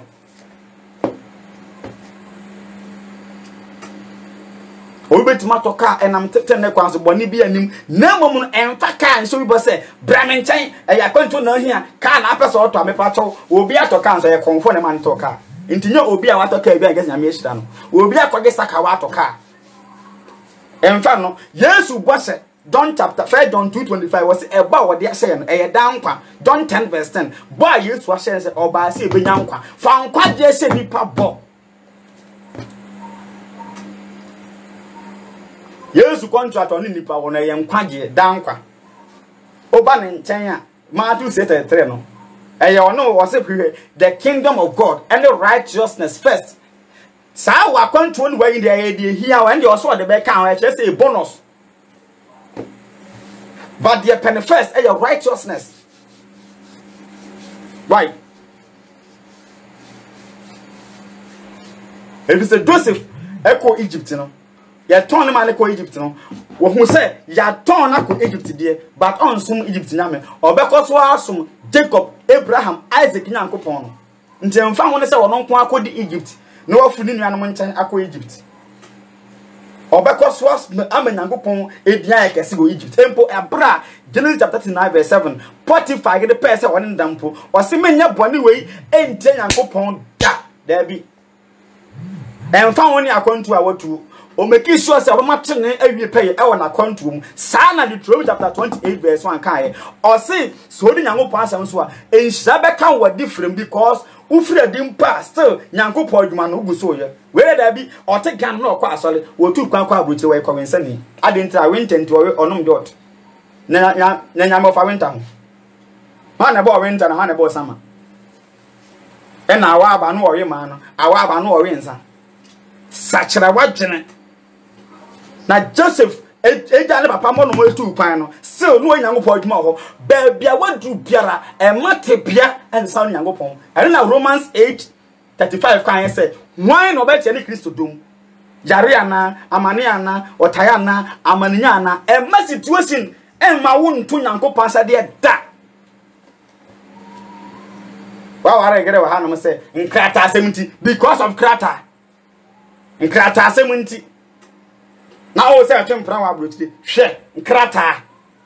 na Matthew 16:26 woni panya wiase nyina na ohwe ne kra fa so bai na obenya me man krata e ma wontu nyankopon asede ya temudam san krata nyina be hye na momo no 1 Timothy chapter 6:6 nyame sompa abojo wo mu no e ya adenya kese me hu say enche the true church of Yeshua HaMashiach obe facing problem but embra be kwade tia no because of a difu atrofo asofo atrofo a Christopher atrofo attitude e masa enema we nyina no aba aye possible the John 16:1 no Jesus can say there will be a time ye betu mpa frisia dem na bedura one day be kun be su say what dey sum nyankopon that time is coming me say you will teach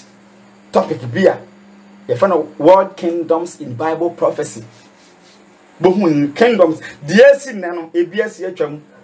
the same thing na Nimrod here the same thing na the Egyptian empire here the same thing and the Assyrian empire here the same thing and the Babylonian empire here the same thing and the Medo-Persia empire here the same thing and the Greece empire here the same thing and the Roman empire eguso eyo the same one some but we use kingdoms ahodo e various world Ahasiah or the Nimrod after the Tower of Babel netina ewiase mo kasa ne bopete ye no ena ewiase amamu bia no obi aketiko ni krom ena omudi Nimrod som no obi ade ndie ko ni krom but the same or some ba ko na bonsam som ba ko pa na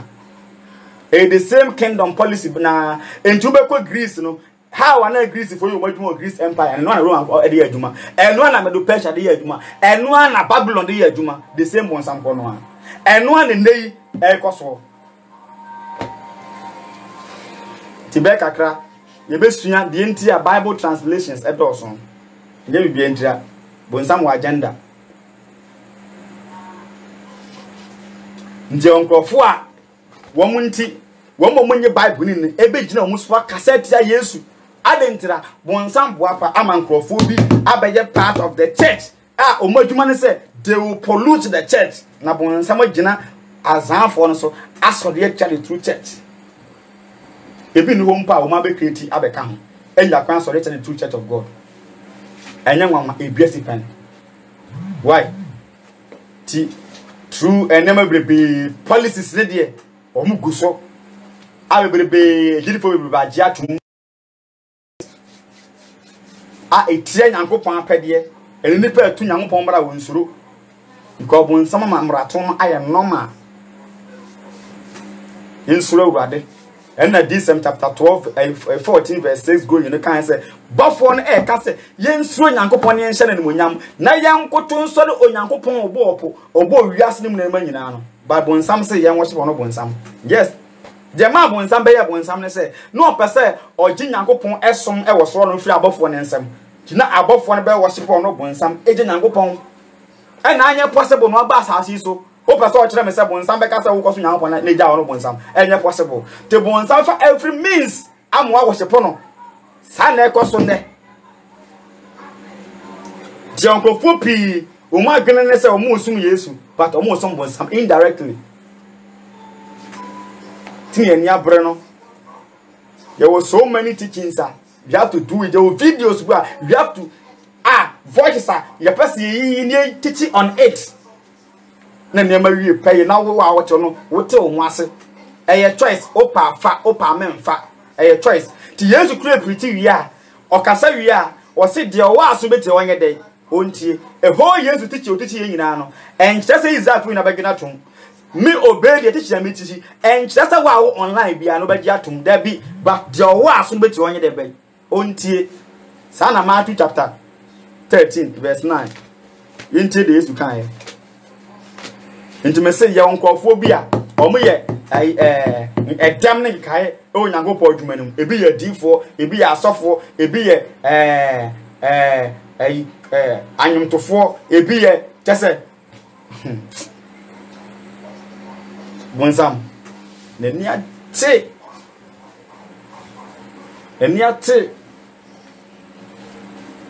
ti baby wi ase ko no ma oni na ho yes ti you the true church e wo ho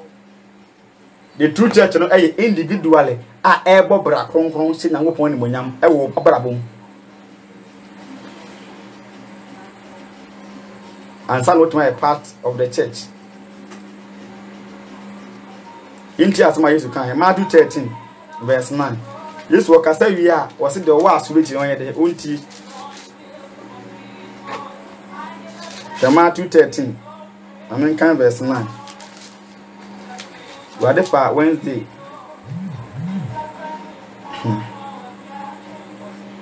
Matthew 13 verse 9 was not the was on manunti. What is it? Ana Yesu kasa do se de wo aso no maninti ana Yesu kasa no ye obi omuni aso ana ya won krofo bi Isaiah chapter 6 verse 9 waso omo ewo ani bato mu hunu omo wa aso bato mu nte ya krofo bi a o wa aso bato nte ai so wona obe kasa ko fa ade ebrem no hwe anim o se oni aso o ti de meka no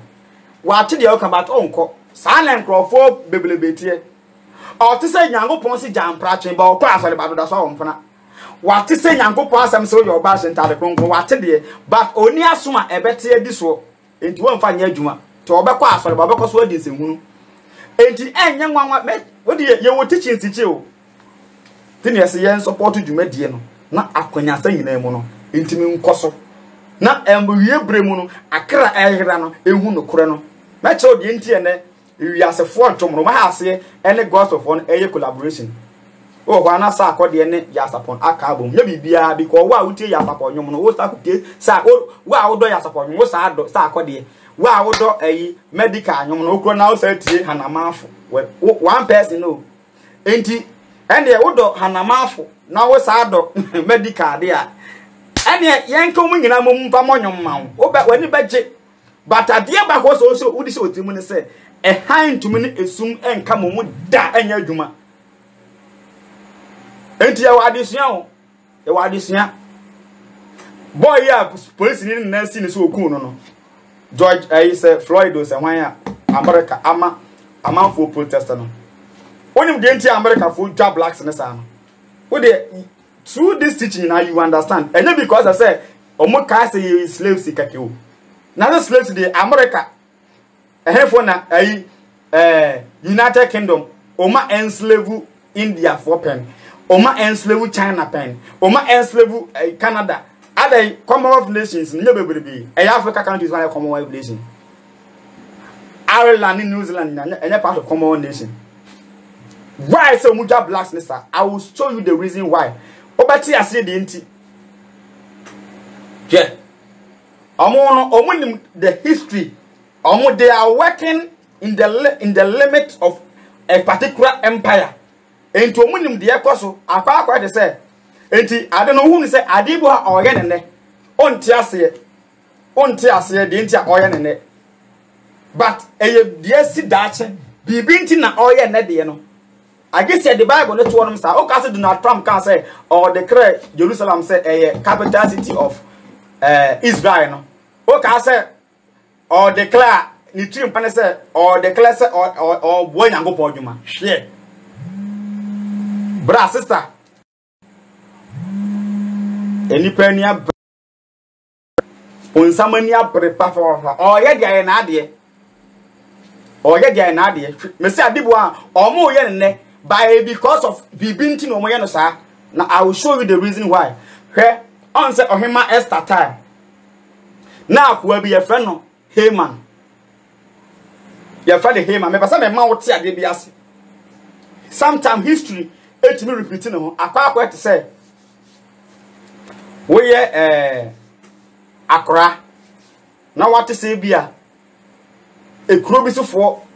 achew papa na obusuafo ayo ma ye kayaka de ya ku won na daachi bi waba benya power na saa kuro na ene oman na ye obusuafo saa no wo waba be di saa oman ne so by all means obe try say obe revenge mama example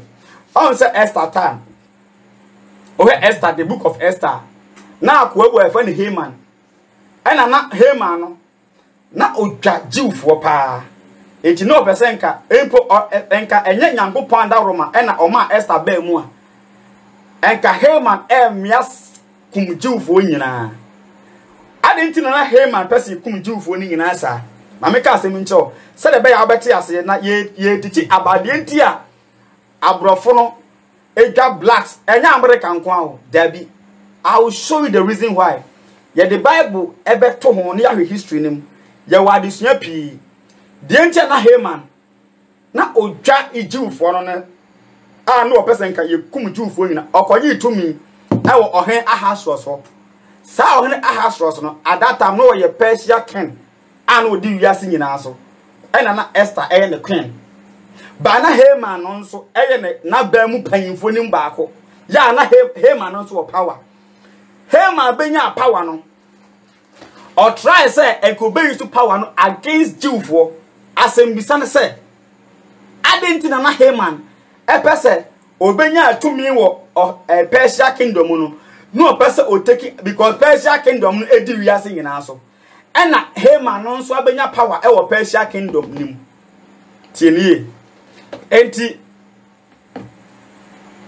Haman benya power like I say Haman na be part of kingdom edi Jewfo ni wiase nyina so and the Haman no ba be take action against the Jews adenti na Haman ba be take action against the Jews we your homework and am ye dem ayi nyina ho after teaching it no nya abotwe kwa kan hwe obeti ase mema quotations no nti wa wo ye okenkan afi obeti the reason why no sa Haman no oye agagni tienie agagfo no nso de ma Haman eyese obekum Jewfo na o try cross oba me akum Mordecai no ene se Haman no ye agagni na sa agagfo no abakosema ede ho ne se On so be kan first Samuel chapter 15 verse 1. Nyankopon soma Saul say onko Amalek enko kum ehofo nyina nkum emwo nyina ena Saul koya asoden ena okum nipa na ogya amwa no ena ma yetu Saul ade so but sa Saul no abra okokum Amalek fo no ofa ohene no edne bai sa ohene Samuel ena be kun no wo Saul enim sa ohene Jordan bai fa no Agag sa Agag no na sini mu na Haman no free enti yasi Haman no ye Agag ni enti Haman no wo ade bi se Israel for na first Samuel 15 no omukọ say ono Haman no kura eye Amalek ekum ono ne papa a ono na senim efri na senim no ono count Haman no nim say Agag na ye ono ne line mu na Haman no free nti ne na mumukun no ana mukum ne kuromfo enti se nei ono so atima benya tumi ewo Persia kingdom dia ono so take revenge against Israel for na mre bia twa musum kokum Amalek fo a mukum omo ne papa asefo efe na Agag no the Haman no ye Agag ni enti obenya so many years achieve a obenya tumi ewo Persia kingdom no on se no pesa stella okum jiwfo eye history bi a che ba na o gina so e de apanese jiwfo because of history da ho tina me say the entia abrofo no ta blacks fo no sa no enya American ko awo enya American ko a o de opa ko Germany the same thing enya because of say ya be slave na man for say ye ko ho as slaves enu African for ko as slaves enu ntina omo ye omo sa no me pato UK for o massive for mu na America free buy no o man so enslave white people bebre China ne India ne bebre adenti no munye India for sa adenti no munye China for sa adenti no munye ada na white blacks what the eye o time bi e da ho da na ye teaching na ye be hu ba bi o time ni free yes enti saade ne da ho da but sesi e no ade ba ko ne se Nyankopon ba ko ne bo ye nyina and say whether Jew or Gentiles wa opeso onyankwan bia wa kan wabom but why is still the same racism and that's why adwuma because of something tieniye pa bibinti na ye teaching na obeti ase ye teaching na obeti ase teaching na obeti ase pa woka kira me se me ye blacka woka kira me se me ye blacka menya black ana ka kira me se broni ye white broni ye white ade na de yenim colors ana mo shawo color we sa wo ye blacka okay so wanim ne ye black de a wanim ye black de a ene na utrin se color bay ye kasa black color black kire say color ye black ene ye utrin de gusu na ye black wanim color we ene kasa chocolate na brown o kan sa mejatum ba o kasa ye bibi nti no mama ya jatum say ye black no mu say white me pato broni color ye white ye kasa white ni what's your broni odise say da what's your bida nka onwane wa hu nipa o ye say da wa hu nipa ne color ni broni na ajatum so white man na so black man wo color na ye black and on color na white adenti na abaye white and black what the eye ade bia ho meme se de Nyankopon da woroma baye man mem ya me mpeti chinya mitichi ani dabi same tichi na we ma wa ani keke no e wo same de ko ye ti kura na ye ba ye ko ye ti ba afro ba mu de nti America sa why color we na ye white nti me pato Donald Trump nanim ye color we bi George Bush nanim ye color we bi ene na kamunga so mu ye pink mo say na kom e was from pink man near say brown man because me nya black me I don't know. Ya kasa ade black ayi tuma na wo de ko ayi no tuntum na e black o. E na black. E na kasa broni no. Broni wanya white man o. O de o mun nyanya white. Na wo adentina ntuma so o kire me say ye twa broni color e de to ayi box um. Ni e twa white e de to box um. Ni e twa black e de to box um. Ni e ka say point color white a oba ko point broni color no enka sanke betim broni nya white ene ka jem ka broni ye pink o ka say broni ye pink kwa na gi adi kakra chen white ene ka say broni kwa ye cream ene ka ne kwa be ben kakra e chen white me say white ni we white ni we na white abrofo na mo ho abro chiri say no mani mutie eda na ba ya omo nso mu ye white e na wo bibini so wo ye black hwe Obama anima ye Obama so ye black man Obama wo kan anima ye black bibini na wo abro American wo wanim na ye black afre de yenim different between say chocolate and say brown yenim different between brown and black eje bibi nti no mo se ye black and omo ye white. I will show you the reason why. Yeah, the ha and the history and the Bayer Juma. Tina men pese me call bebrebe no because me nya abotam we hu die ntia obeti ase me nya abotam nkyeremu am we hu a nkyeremu ne beye den ti se du se ye kyeremu yi a afa obeti ase e na wo a wotie me bia nso so kakra ya makan mpo e wo kala se mu no mitrinyi ka se mitrinyi ye black de amaji atom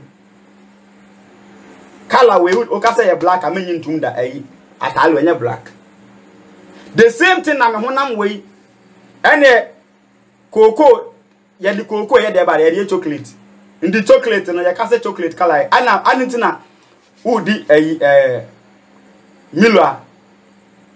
ye ka say Milo no ya ne color ye say ka say black na abifo bebele kura color enye fair kura nchan Milo color bibi nti na o mama ye o waje atum so ye black onye black bia right enti ye ka se ye ka ade bechi moni na ho na meni na ho obedi amanko anie ye won krofo pia wo mu ma be fore nyamesom a o manya papa e na Zakaria 11 ne kan ho asem verse 15 go yin men kan na men fancy Zakaria 11:15 going. Omonti na ye omuna amanfo gina so kasa tia Nyankopon adwuma no. Na nka the true church a edi Nyankopon asam ye adwuma. E na nka oman Ghana obi aso oparese a. Ka na two program na nka omenya ho asam na aka. But akromfo bi abefa atade bi ahye. E na ma justice anatumi nya sa tumi ne kora kasa tia ansori nyina. Why? Because of nipa bi boni binti. Now Romans 2:24 say wunti ye say Nyankopon di wa mana mem and it's true. Yan Zakaria no 11:15 na men fa manensi. Lade pa watchana ye be sa ba message enche be teaching about world kingdoms in Bible prophecy. The yam wo dwumadie no online TV ni online radio program no yam wa na intumi nkoso igusu a ye to studio no ho na mon e kakra ye si place bia ye de be studio no ha kra nso to kakra bi na ya jana be se ba bia ye de ye live teaching no se de be ya ye betumi etu anamon bi sa ama na boa nti nyina ye support dwumadie no ye number no SI mobile money registered 0247 947812 0247 947812 0247 947812 Yesu ba ya no waka nsempa Luke 8:3 going osena enkrofo bi di akira na omodoma ho de ebo adwumadie no ono mprichi bi ba ode ono wo support Yesu ministry no ama atumi akoso saa na ebi wo no adwuma ayeyi no wo nya sempa ebia won kan asem no but what did you obetuma support ama akoso ni nyina eye part of ministry no adwuma ni bia because baby we ase edru no e wo so no kurebo no ma e wo se pie yes because obi a we nya ho adwuma bia na wo se always we willing say no kro no beka but o ka no kro no so Daniel chapter 11:33 going no wo se emre nim no wo momwo nimdie no ebe ma nipa berebe anya nimdie ba sa nkrofo no so mba to nkranta no and it's true Yesu kura wa mu natural death Peter ma mu natural death into obi a wo ka no kro bia na fa so otimu say o ye threat e the kingdom of this world penisa but no kro so we say pie nti e was always he extra careful ni ejina e matran we di ebi no mo ye e wa Zakaria 11:15 ebi no mo e prema tren ya adwuma no na we di asofo obi no so e ye wa ha wo ka Ezekiel de fo a wo say wa asofo a wono de wo say we odwanhefo but on de ono odwan no nam no wo we na ni nwi no so no de ye atade ne mpaboa but odwan no de onwen na ho die nyanhefo bi bo no ma lockdown yi ba yi no ye mi asole aban bi nyina na nye because of say Accra enya na nyamia 70 na wodwene omo ho ye ne personal interest bi ne collection bi e bo no kakra wonya dia wonya bium e na wodwene ho but ade bi anke nim say nka omu wiase mpo wo ye adwuma wie no watu akatua nti nyankopon no ono de adwuma hye wonsa no we na adwuma ni wie a e pa chaw o ade o de be mawo e be bo ahonam fam eno be di akire that we die ono nyame mfre no so no a be fre no ho akobu ni papa so eni ebu nkrofo sa fa so ma woni na ho na meni na ho enti ha no Zakaria 11:15 tie na wade ka kire me se sanefa onyanhefo kwasea ade fa na hwe me ma onyanhefo bi so asase no so a de eseye no enhye na de apansam no so onhwehwe na de abubuo no so onsa no yade na de ewo ahode no so no onyeje no na de adosade no nam na obedie na wa paipai won etoti mu oti wase odwanhefo bi wono mu a ono wo hwe odwan no ba odwan na wo hwe ne botai ne se wono benya mfa so odwan no ba nya odwan eye de won kwagem na wo pe ni nyina no eda nyame no daja adwuma na wo ye no se heaven ti na wo ye a eda nyame anim bibia betwam ba nyame aso no ntwamu da e Matthew 24:35 enti me say Satan want to use the kingdom of this world any after aban amemu to strike war on the true church but use bonsam edi for ne omakofa bible ato omo so no ene omwadu my scapegoat asay Yesu aduma akontia Yesu aduma but ate ba ko ne say Yesu say na safo no Matthew 16:16 going or say asamadu apunti ne de bay entwimfa so to be bia no bet must stop the kingdom of God. Why? Nemo die minim na megidie ni. Die minim na megidie ni. Daniel 2:44 no. The kingdom of God will come and destroy this kingdom of this earth. Ne duru hwa and Dsem 6:12-17 ka se ehemfo na bonsam yusu wo mo do mo share sa amra no. Sa ehemfo no be dwana ko hye obodan ma abla Yesu apike bebu atare ntra because you people were used by the devil. I didn't know say ehemfo be dwane adifo atofo be de be e be dwane because woni madwuma why you edema bonsam. Sometimes ehemfo presidents wa be gina asembra but na our agenda when they were adwuma de ama no na nipa so boy ensam de ma because you don't know the secret behind it. You only man say omo cancer as a omo ya de ama bonsam always o ma feel say wo boaw say the prayer do be hwe ase sa na o ye hawa not how feel say bonsam mu boa na ma hawa no anya adewofu bi aka de onu nim ho ba na bonsam mu boa ma hawa ahwe ase sa ne ye tie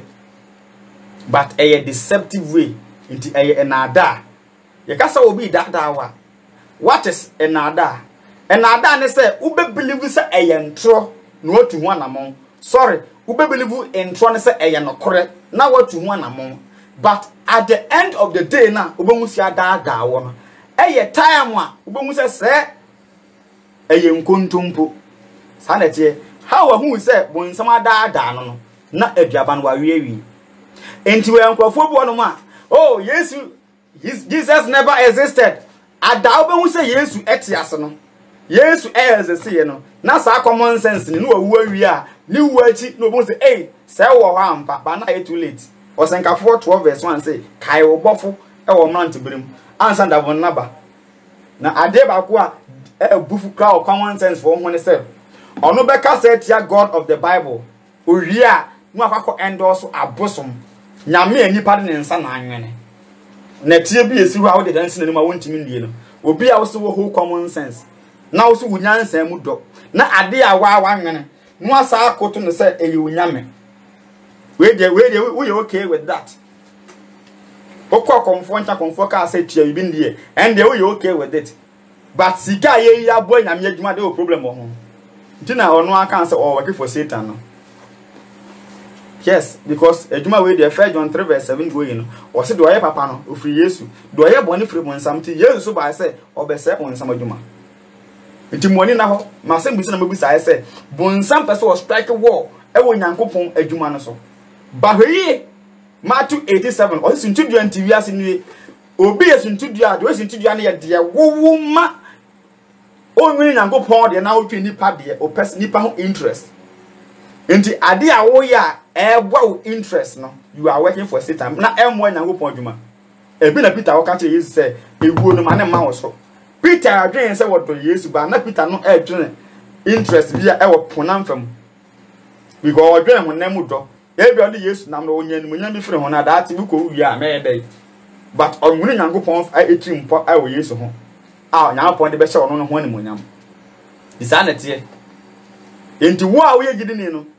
wuntie se Nyankopon di ana wuntie hye Nyankopon ni mo nyam John 15 verse 7 to 8 o si we o si se mo trem na me nsem trem mu a mo ba se bibia mo pene be ye ho amamo na we mu na wo hye Nyankopon ni mo nyam se mo so abapi edi se betima hye Nyankopon ni mo nyam wo fam a agiso abrabo no wo de so abama awurade nti one person no wunti Nyankopon nya ni mo nyam ana wunti Nyankopon ni magu ase na se eja oba pa manager enige de a e de Nyankopon ba de ase musa ne se oye ba pa ana babone because oye ba papa de a e wo so ma waja oye Nyankopon ne ye de be eje na mebusam 27 verse 11 kan se me ba ye onyansafo na makoma atomeyem na manya bibi aguade obo me ahohra no sa na asem ne te enti ye nyansafo na Nyankopon akoma enton yem e wo fam ma wadwene mu nti e wo nyame asem mu anya me fie se ma adwen kire me se osofo kura kan asem kire na eni bible mu a forget sofo na se ebia na bonsam kasafa ne mu e kire wo because bonsam e kasa kire hawa no okoyusu wo sa ne bonsam to yusu any person Peter kura bonsam yusu no pen e de kasa kire Yesu ndi se sofo kasa Acts 17:11 Peter Paul ko priti wi a na sa ekurofo na fam barrier for no no mu ngina afa tresem no no ma hwehwe preach na Paul preaching say ensem no etesa na sa na tie intene obi kura akwa asale a Bible no ka de mfa na ho kura obi wa ba bi odina asole atale egu no ho na ne Bible nso da ti na awotwe ne so na wo ka fa na atale no ho no ka ne Bible ton le kasa me sofo se and a Bible say Bible ne kan way bi kire en so tintan Bible say na Bible class o kan way o kan na hepa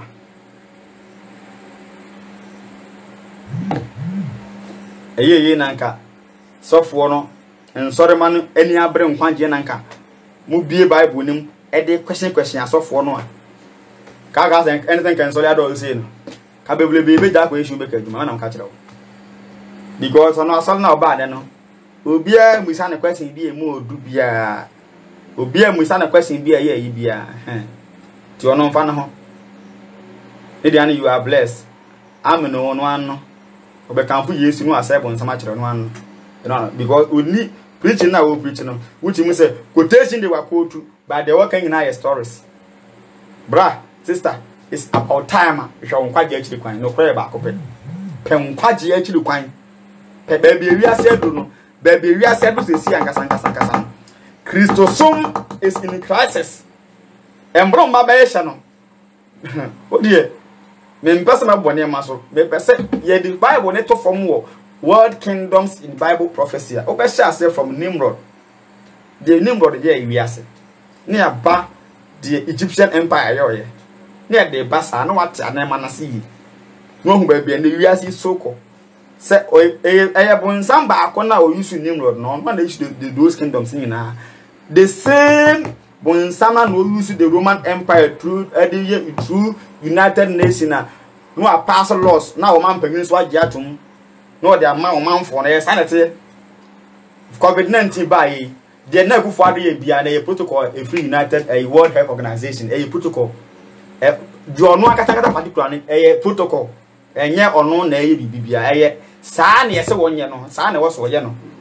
eye nje seye lockdown ibi wo mo ye sei saa eye indirect rule de omo no beka no adenti na ye wo enopi wo ha o ka se ginger ukeke kura no unim ginger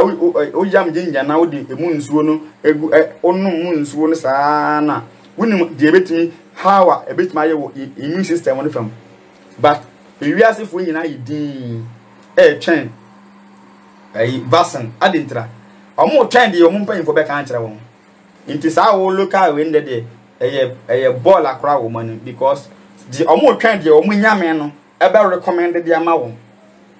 bra you extra careful Madagascar for adopt local medicine kra for to cure COVID-19 wonim adwuma ko ba sha ama wo kuma be create propaganda bi e de atanese local remedy no image e na ye expose won Masa, don't trust any politician including your president men trust including your opposition leader men trust one so long as oye politician no or work for a reason na politicians no ade ba ko no say omo butaye no ye ba ko but the woman ni say nyankopon to me use individually I want to be able to add the mount on the yes. Inti, you bet me say be a ba. But how no young betting no mako will be. I don't know. If you are Speaker of Parliament, Utimi Cancer Debbie, say homosexual upon one Sunday, a back parliamentar, or be walking out. Sakas and all kind, over Fanatra. A yen among mountain Casakas and that.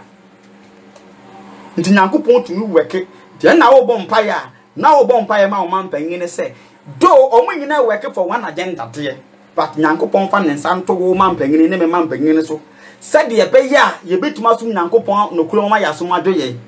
ndo bonfire no aka man pengine ebi na first Timothy chapter 2 no upon so omunyina work for one agenda omunyina work ama bonsam kingdom aye adwuma no nyankopon betumi de nsato man pengine trum pa ba wo ba wona me bo so and ebia I am see be at Gabi Mono or man paying to my Yankopon, Yankopon. Now, bet to use no sanity. Into once and a book at Neza,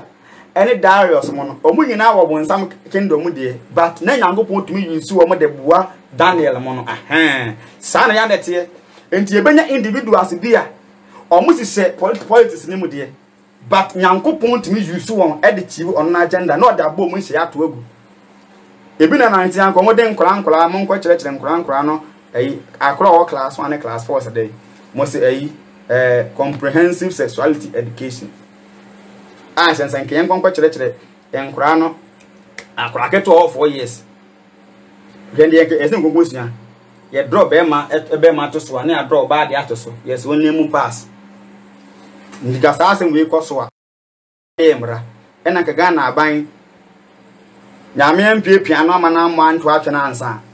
na geten kada ko to no ma na oba ba ma me ba woni na ma be homework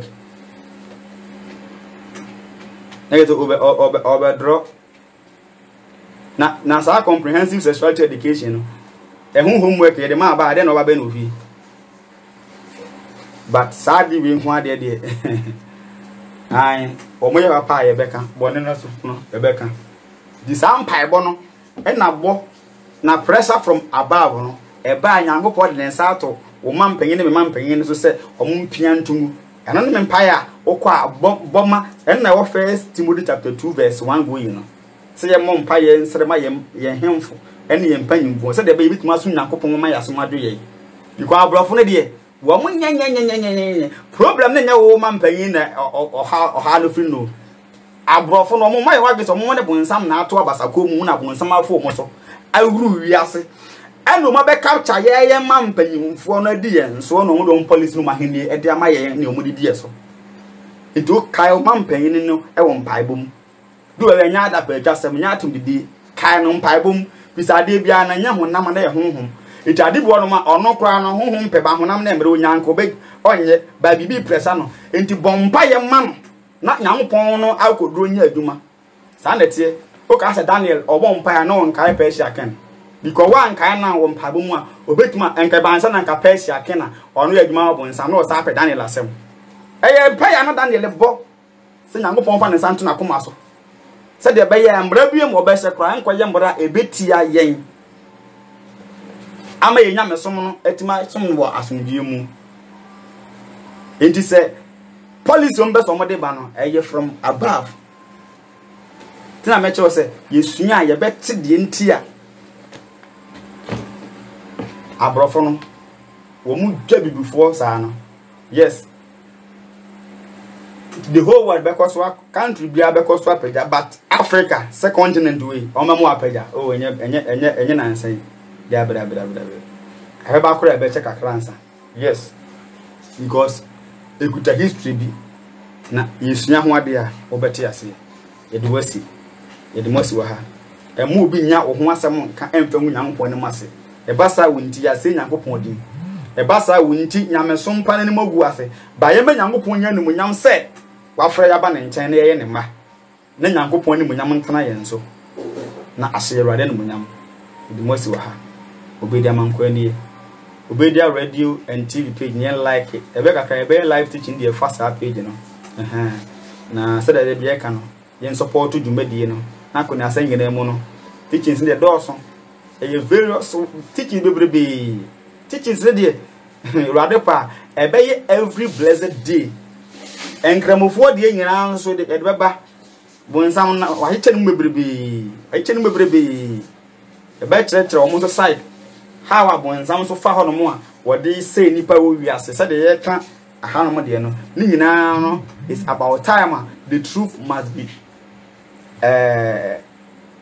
told no kro no yen kan kire na nipa yi hu die wo mu sa na tie nye bra e wo se kata tie friends am say bofo no se ehintasem no o tin so anu etoso enso na no the first na ya kata so but Yesu enam tumi so atia no ndi wati ano no se nanka ompese ye beti ano de anko ntia no ndi wati ano ti niema na wo the book of Revelation e wasa ko ne me ye hu die wo mu na hu ba bi wiase aduru hu ha wa betu anam e de afa obedi amanko ani e de mosi wa ha pa e be sanso ato aso enche ye bisua World Kingdoms in Bible Prophecy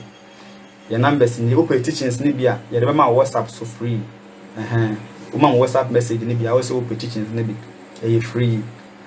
na ya ma obi ube so support dwumadie no a say ye online radio ni online TV studio dwumadie no say ye evangelism aye radio so de any TV so evangelism ni nyina no ube so support wa ni nyina no number 0247 947812 0247947812 Luadin shine no himbo na domle yentina amen.